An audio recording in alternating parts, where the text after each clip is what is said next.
Video ini hanya untuk mereka yang punya logika. Bagi yang tidak punya logika, skip aja. Ada ironi dalam industri minyak sawit nasional. Sawit adalah salah satu primadona ekonomi Indonesia. Tahun 2021, sumbangan devisa ekspor minyak sawit mencapai 35 miliar US dollar atau lebih dari 500 triliun rupiah. Sawit menjadi komoditas penyumbang devisa ekspor terbesar. Namun akibat rangkaian blunder yang dilakukan mantan Menteri Perdagangan M. Lutfi, gambaran cerah itu meredup dan mudah-mudahan tidak sirna.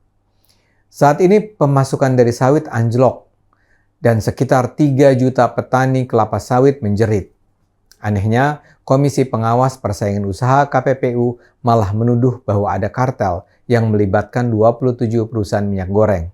KPPU menuduh bahwa perusahaan-perusahaan minyak goreng itu berkolusi menetapkan harga dan membatasi peredaran produk. Padahal sudah sangat nyata bahwa masalahnya ada pada pemerintah, dalam hal ini Kementerian Perdagangan. Cerita soal kelapa sawit dan minyak goreng ini adalah contoh terbaik bagaimana kebijakan yang meninggalkan akal sehat akan berdampak serius pada keseluruhan ekonomi dan terutama nasib rakyat kecil di Indonesia. Juni lalu, Menteri Perdagangan M. Lutfi sudah diganti. Namun rangkaian keputusannya di masa dia menjabat sebagai menteri membawa konsekuensi serius yang masih akan terus mengganggu kesejahteraan Indonesia. Untuk kasus yang agak belakangan adalah soal ekspor CPO. Pada akhir April, Lutfi tiba-tiba saja menetapkan larangan ekspor crude palm oil atau CPO dan bahan baku minyak goreng. Aturan ini katanya ditetapkan untuk menekan harga minyak goreng dalam negeri. Namun yang terjadi adalah petaka. Di satu sisi, langkah ini jelas merugikan perusahaan sawit, perkebunan, refinery, dan pengemasan. Devisa ekspor anjlok, tapi yang lebih parah, ini menghajar nasib 3 juta petani sawit. Salah satu dampak nyata adalah penurunan harga TBS, tandan buah segar petani kelapa sawit. Harga TBS tertekan anjlok sekitar 30-50%. Bahkan di daerah tertentu ada yang mencapai 70%. Dari harga semula di kisaran Rp3.000 per kilogram menjadi Rp1.000 dan Rp2.000 per kilogram. Penurunan harga TBS kelapa sawit terjadi di hampir seluruh wilayah. Kelapa sawit yang sebelumnya diserap pasar ekspor ternyata tak bisa dialihkan begitu saja untuk pasar dalam negeri. Pabrik kelapa sawit sulit menerima TBS dari petani karena tangki-tangki penyimpanan CPO sudah penuh. Ironisnya, dunia sebetulnya saat ini sedang membutuhkan minyak sawit. Akibat perang Rusia dan Ukraina, terjadi kelangkaan minyak nabati global. Karena itu banyak negara barat yang semula mencibir minyak sawit sekarang tak punya pilihan lain. Berbagai perusahaan makanan di negara-negara Eropa sudah mulai menggunakan minyak sawit sebagai bahan baku. Beberapa produk makanan di Eropa sudah menghapus label palm oil free. Tanaman kelapa sawit juga dianggap jauh lebih produktif dibandingkan tanaman minyak nabati lainnya. Karena itu Indonesia sebenarnya bisa memperoleh durian runtuh dari segenap perkembangan itu. Indonesia adalah hasil CPO terbesar. 50% pasokan dunia bergantung pada Indonesia. Tapi segenap peluang emas ini batal terwujud karena kebijakan larangan ekspor CPO yang tidak masuk akal ini. Menurut catatan BPS, pelarangan tersebut berdampak sangat serius bagi pemasukan devisa Indonesia. Penurunannya tidak main-main, mencapai 87,72% atau setara dengan 2,03 miliar US dollar. Pemerintah memang akhirnya menyadari kekeliruannya. 1 bulan setelah pelarangan, pada 23 Mei kebijakan tersebut dicabut. Pada Juni, sang Menteri Perdagangan pun diganti.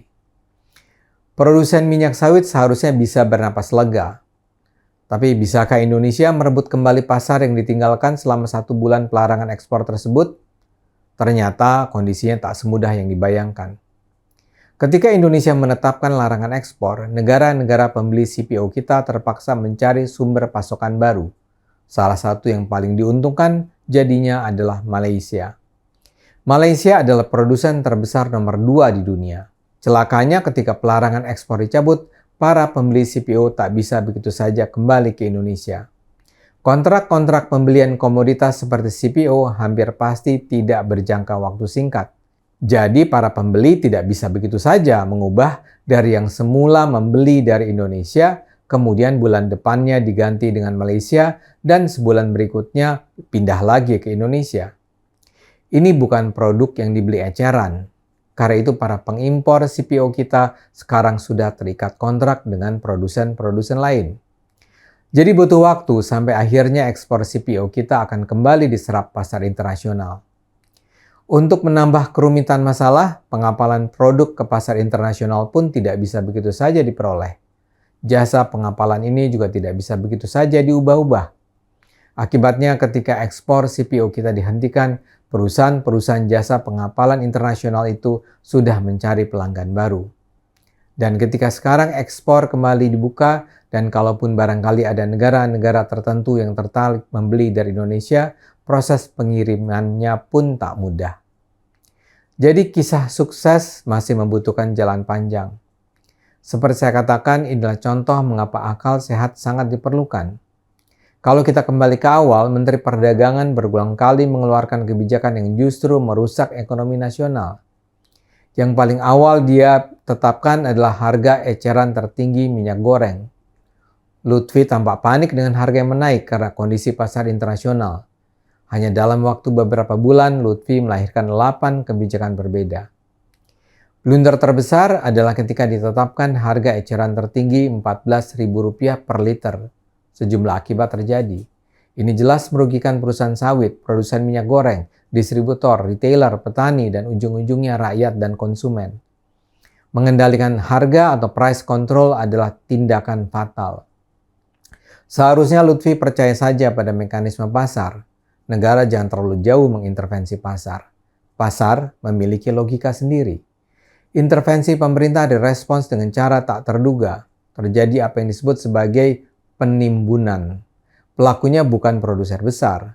Pelaku penimbunannya berjamaah. Ada di mana-mana. Bahkan sebagian warga kelas menengah ke atas melakukan semacam penimbunan dengan caranya sendiri. Mereka mampu membeli minyak goreng yang ketika itu ditetapkan harganya cuma Rp14.000 per liter dalam jumlah besar.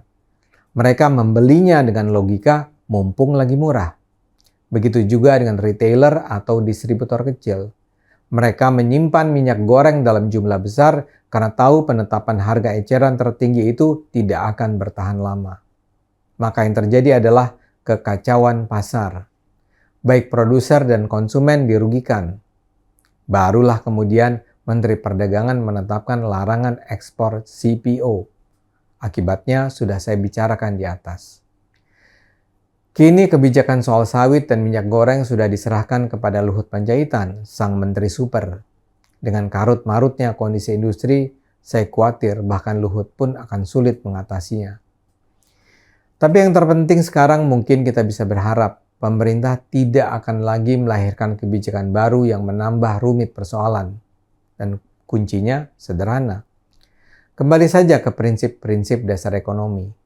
Gunakanlah akal sehat. Karena hanya kalau pemerintah menggunakan akal sehat, negara ini akan selamat.